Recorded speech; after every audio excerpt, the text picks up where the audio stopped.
Assalamualaikum warahmatullahi wabarakatuh. Waalaikumsalam warahmatullahi. InsyaAllah kita mulakan kita punya majlis ceramah kita pada pagi ini dengan sama-sama kita berzikir insyaAllah. Jadi bila saya berzikir, tuan-tuan, puan-puan semua mestilah ikut sama berzikir dengan penuh semangat insyaAllah. Jadi mudah-mudahan bila kita berzikir, jiwa akan lebih tenang, bahagia, damai. InsyaAllah bila kita berzikir, syaitan-syaitan yang datang mengganggu kita sampai kita mengantuk dengan ceramah akan cabut lari insyaAllah. Jadi tuan-tuan kena berzikir dengan penuh semangat insyaAllah. Hasbi Rabbi Jalallah ma fi qalbi ghairullah Nur Muhammad sallallahu la ilaha illallah hasbi rabbi jalallah ma fi qalbi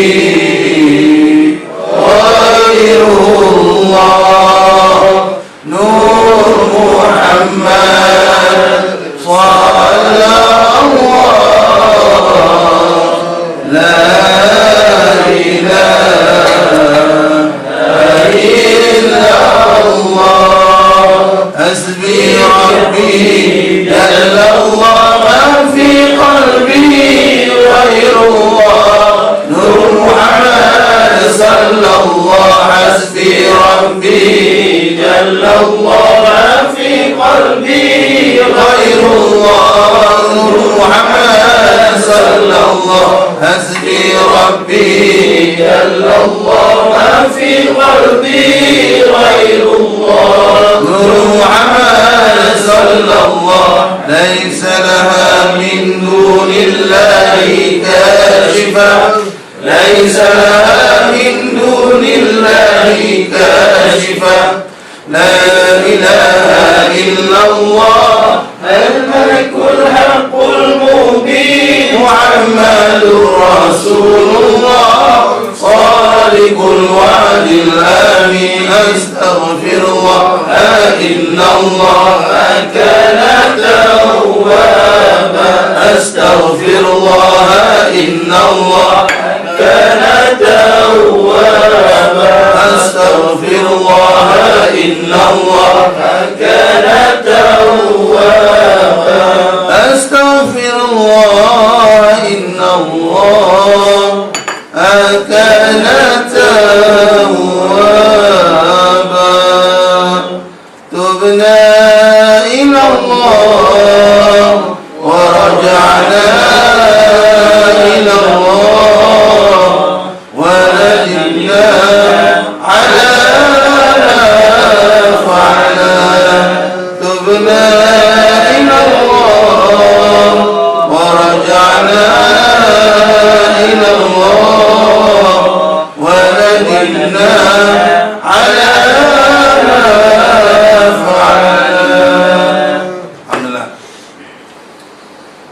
Alhamdulillahirabbil alamin wa bihi nasta'in alladzi anzala as-sakinata fi qulubil mu'minin alladzi arsala rasulahu bil huda wa dinil haqq liyuzhirahu 'ala ad-din kullihi walau karihal musyrikun. Wassalatu wassalamu ala Muhammad khatamin nabiyyin sayyidil mursalin imamil muttaqin wa ala alihi wa sahbihi wa sallam ajma'in. Allahumma dzakirna minhuma nasina. Ya Allah, ingatkan kami apa yang kami lupa. Wa 'allimna minhuma jahalna. Ya Allah, ajarkan kami apa yang kami tidak tahu. Wa anfa'na bima 'allamtana. Ya Allah, manfaatkanlah ilmu yang kami belajar. Allahumma yassir wa la tu'assir. Ya Allah, permudahkanlah kami, janganlah kau payahkan kami. Wa tammim bil khair, sempurnakanlah urusan kami. Rabbi zidna ilman wa razuqna fahman. Ya Allah, tambahlah kami ilmu dan kefahaman. Allahumma inna na'udzubika minal hamul hazan. Ya Allah, kami minta jauh berlindung daripada sedih dan kecewa. Wa minal ajz wal kasal, daripada menjadi lemah dan malas. wa minal jub'ah, daripada menjadi penakut dan bakhil, wa minal kufafak, daripada bahaya kekufuran dan kefakiran, wa min ghalabatid daini wa qahr rijal, dan daripada beban hutang, gangguan, dan daripada gangguan orang-orang. Amma ba'd. Terima kasih saudara pengurusi Tuan Haji Zul Zulkifli, bakal haji. Sahabat saya Tuan Badal Syah, nama pun macam penceramah popular. Tuan Haji Khairuddin, Ustaz Syukri, Syekh Khair, Syekh apa ni? Syekh Tayyub. Itu sahabat saya juga. Muslimin muslimat, sahabat-sahabat, mudah-mudahan semuanya mendapat rahmat daripada Allah Subhanahu wa taala. Lagi sekali, assalamualaikum warahmatullahi wabarakatuh. Waalaikumsalam. Dan selamat pagi. Jadi muslimin yang saya muliakan, alhamdulillah pada pagi ini anda semua sedang bersama saya, tuan-tuan sedang bersama saya, Ustaz Abu Hasan Syari, Ustaz Abu Hasan, dalam surat kuliah pagi pada pagi ini. Mudah-mudahan kita punya diskusi pada pagi ini insya-Allah boleh menambah ilmu kita, menambah iman kita, memperbanyakkan amal kita, mempereratkan hubungan ukhuwah antara kita, seterusnya mendekatkan kita dengan Allah Subhanahu wa taala. Jadi terima kasih banyak kepada pihak Rahman Brothers yang masih sudi menerima saya hadir di sini pada pagi ini. Dan saya yakin kita punya seremoni majlis pada pagi ini ada baiknya pada saya, ada baiknya pada anda semua. Baik pada saya, apa yang saya baca saya boleh sampaikan. Apa yang kita mengaji sikit-sikit dulu, kita boleh present dia. Jadi ilmu tak hilang insya-Allah. Itu baik pada saya, dapat sampai apa yang kita baca. Baik pada tuan-tuan, iaitu tuan-tuan dapat berkat dalam majlis ilmu. Berkat dapat duduk dalam majlis ilmu. Itu kebaikan pertama untuk tuan-tuan. Yang kedua, bila kita ada majlis macam ni, tuan-tuan boleh bertemu antara satu sama lain. Nah, walaupun satu syarikat, tapi kadang-kadang tak sempat jumpa. Sebab semua sibuk, korporat, teknokrat semua. Nah, jadi bila ada majlis, sempatlah jumpa. Nah, Syekh Khair dah lama tak jumpa Haji Khairuddin. Seminggu, 2 minggu tak jumpa. Ada. Jadi kebaikan pada saya boleh sampai apa yang saya baca. Kebaikan pada tuan-tuan dapat majlis keberkatan majlis ilmu, boleh bertemu antara satu sama lain lebih mesra. Tapi yang penting sekali saya nampak dah keberkatan, kebaikan yang untuk tuan-tuan lepas ceramah ada minum. Ada ke? Tak ada minum, cari sendiri di kedai mamak. Nah, dan bayar sendiri.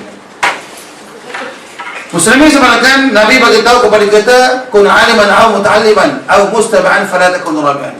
Kamu kena jadi orang yang mengajar ataupun belajar ataupun mendengar. Fala takun rabi'an, kamu jangan jadi orang yang keempat. Tidak mengajar, tidak belajar, tidak mendengar nasihat pun tidak, fatuliku bima, kita akan binasa. Jadi kita akan belenggu dengan kejahilan sebab malas belajar. Dan dalam Quran disebut, dan dalam hadis Quran disebut, yarfa'illahu alladhina amanu minkum walladhina utul 'ilma darajat. Ini janji Allah kepada yang rajin mencari ilmu, yang beriman kepada Allah, bahawa bagi mereka Allah akan angkat martabat mereka di sisi Allah Subhanahu wa taala. Mungkin pada pandangan manusia, pada pandangan orang ramai, jadi tak ada apa-apa. Tapi bila dia beriman kepada Allah, yakin kepada Allah, kemudian rajin mencari ilmu, Allah akan angkat makamnya yang terpuji di sisi Allah dan di akhirat nanti. Jadi sahabat-sahabat yang saya menggunakan last kuliah, masih ingat kita buat kat bawah tu. Saya tengok dah TV Rahman Brothers. Dah dalam YouTube ada keluar. Ada tengok? Tak tengok. Tengok apa? Selamat-selamat tak tengok, tengok lain macam. Jadi last kuliah kita dah bincang 5 perkara yang kita kena buat cepat. Saya repeat sekali sebagai peringatan supaya tuan-tuan tak lupa. So last kuliah dalam kitab yang kita baca disebut 5 perkara kita kena buat cepat. We must do it as soon as possible lah. Tu cakap Jawa ni. Jadi yang pertama kena cepat, it'amu dhaif idza nazala. Cepat hidang makanan kepada tetamu bila tetamu sudah masuk rumah, kecuali tak masuk. Itu yang pertama, kena cepat hidang makanan. Jadi saya sampai je, air dah sampai. Bagus. That means sahabat-sahabat kita praktis apa yang saya beritahu. Last kuliah. Belum ceramah dah air sampai. Okey, yang kedua kena cepat tajhizul mayit idza mata. Cepat uruskan jenazah bila confirm mati. Tak mati jangan lagi. Jangan pula dimatikan kawan. Itu yang kedua. Yang ketiga yang kena cepat, kata Syekh Hatim Al-Assam dalam kitab tu, tazwijul bint idza balaghat. Cepat kahwinkan anak dara bila sudah dipinang. So kalau ada orang pinang anak kita, cepatlah terima. Jangan pilih yang handsome saja. Habis yang tak handsome ni, kasihan. So cepat terima. Tapi sebenarnya dalam kitab lain disebut bukan hanya anak dara kena cepat kahwin, janda kena cepat kahwin, duda pun sama. Syahir, are you ready? Jangan malah. Kemudian yang kena cepat juga adalah qada'ud dain idza wajaba. Cepat bayar hutang bila sudah sampai masanya. Jangan buat-buat lupa pula. Buat dia nyanyi kawan tu. Yang terakhir yang kita kena buat cepat juga adalah disebut dalam kitab tu at-taubatu binazan bi idza farata. Cepat bertaubat daripada dosa bila sudah terlanjur. Bila terlanjur buat dosa, buat silap, cepat bertaubat kepada Allah Subhanahu wa taala. Sebab mati tak tahu bila. Jadi ulama bagi tahu kepada kita banyak cara-cara nak suci dosa. Banyak cara-cara untuk nak bersihkan dosa kita. Purify our heart from dosa-dosa. Jadi ulama bagi tahu antara cara-cara yang boleh kita buat untuk hapus dosa, istighfar. Astaghfirullahalazim alladzi la ilaha illa huwal hayyul qayyum wa atubu ilaih. Istighfar boleh menghapuskan dosa. Kemudian kita bersalam untuk tujuan ukhuwah, untuk brotherhood, bersalam dan saling bermaafan, gugur dosa-dosa. Kemudian yang ketiga yang boleh menghapuskan dosa, berpuasa di bulan Ramadan. Man shama Ramadan imanan wa ihtisaban, ghufira lahu ma taqaddama min dhanbi. Siapa puasa di bulan Ramadan, Allah akan ampunkan dosanya yang lalu dan yang akan datang. Dan ulama bagi tahu, tuan-tuan, elok kita puasa pada hari Khamis nanti. This coming Thursday, elok kita puasa. 9 Zulhijjah. Hadis daripada Muslim, Nabi bagi tahu, siapa puasa 9 Zulhijjah, pertama doanya dikabulkan. Banyak masa-masa susah untuk berdoa. Antaranya, antara azan qamah elok kita berdoa. Antara dua khutbah elok kita berdoa. 10 Muharram elok kita berdoa, dan yang elok juga kita berdoa 9 Zulhijjah. So this coming Thursday. Dan Nabi juga bagi tahu siapa puasa pada 9 Zulhijjah macam dia puasa 1000 hari. 1000 hari. Dan siapa yang puasa pada hari tersebut, maka Allah ampunkan dosanya setahun yang lepas dan yang akan datang. Dosa kecil saja. Dosa tak bayar hutang, settle. Kemudian yang boleh juga menghapuskan dosa, umrah. Jadi tahniah kepada Rahman Brothers yang ada travel yang bawa orang pergi ke Mekah ni. Sebab bila pergi ke Mekah, buat umrah menghapuskan dosa. Al-umrah ilal umrah kafaratu lima bainahuma. Antara umrah dengan umrah tu, antara keduanya penghapus dosa. For example, contoh pergi 2008, pergi pula 2010, pergi lagi 2012. Jadi antara tu menghapuskan dosa. Antara Jumaat dengan Jumaat menghapus dosa. Antara Ramadan dengan Ramadan menghapus dosa. So eloklah kita pergi umrah. Syekh dah pergi dah? Alhamdulillah. Yang belum pergi mesti pergi. Mengapa kita kena pergi umrah? Dan tambahan, mengapa kita kena pergi umrah? Sebab kita nak jumpa dengan Nabi kita.